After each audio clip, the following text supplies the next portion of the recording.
Who are our ancestors?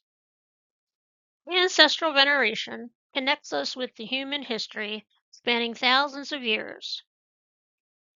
We will explore different categories of ancestors to understand these connections better. Honoring your ancestors is a crucial step to building a strong spiritual foundation for shamans, spirit workers, and shamanic practice. Like right now, we are working in energy work, which is sort of on the spiritual realm, but we will eventually get into shamanic work. It all kind of intersects. So this will be our crossroads of a sort where energy work and shamanic practices come together. The term ancestor is broad and can include those who died for you, spiritual kin like teachers, mentors, and friends, as well as relatives or colleagues from past incarnations.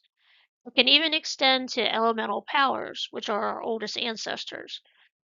And I'll discuss that in another class. We'll do like a whole class on the elements when we get into alchemy, once I put that together. Honoring ancestors should never be used to justify racism, as no lineage is superior, and diversity is a fundamental aspect of nature.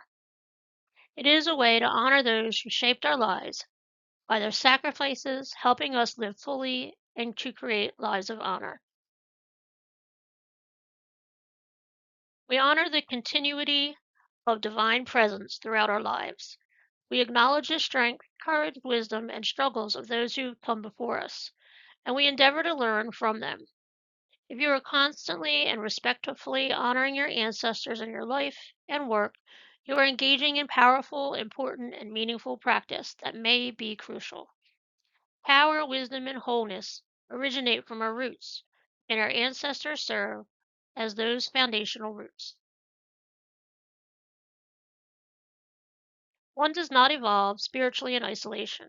Some of our ancestors lived immersed in the traditions we are now working to reconstruct, and they can provide guidance. They have the understanding of why certain practices are necessary. Many of our ancestors support our efforts to succeed, thrive, and find happiness. There is considerable protection and support available when one properly honors their deceased ancestors. A brick house cannot be constructed without numerous individual bricks, which are secured with mortar. Paying homage to one's ancestors, acknowledging spirits of land is akin to the mortar and clay that bind these bricks.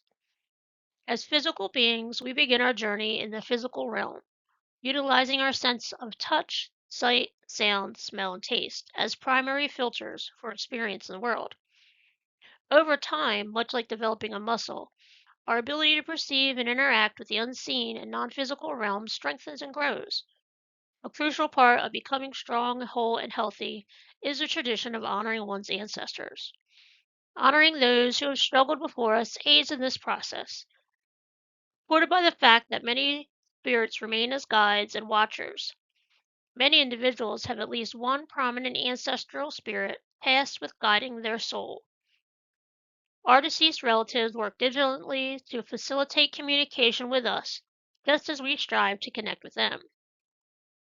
Typically, one particularly thoughtful spirit steps forward to organize the ancestral house and ensure its smooth operation.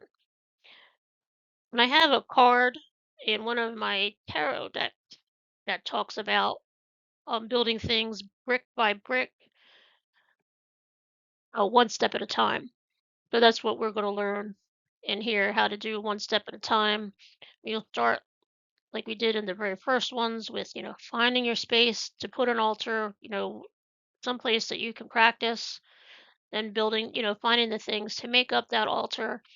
And now we'll learn who the altar's for and how to honor them.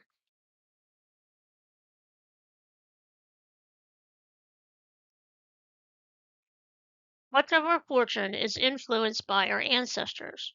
A strong spiritual foundation can be built by maintaining the integrity of one's lineage. Integrity involves honoring ancestors correctly, engaging with them regularly, and living in a manner that respects both them and ourselves. Our ancestors can assist us in our spiritual development and work.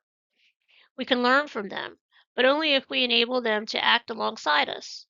Ancestors are not deities. They must be invited and given a role in our lives. In Northern traditions, there are several types of ancestors. Some women choose not to be reborn and instead dedicate themselves to watching over their descendants. These women are considered important because they act as guardians of luck inherited through genetic lines.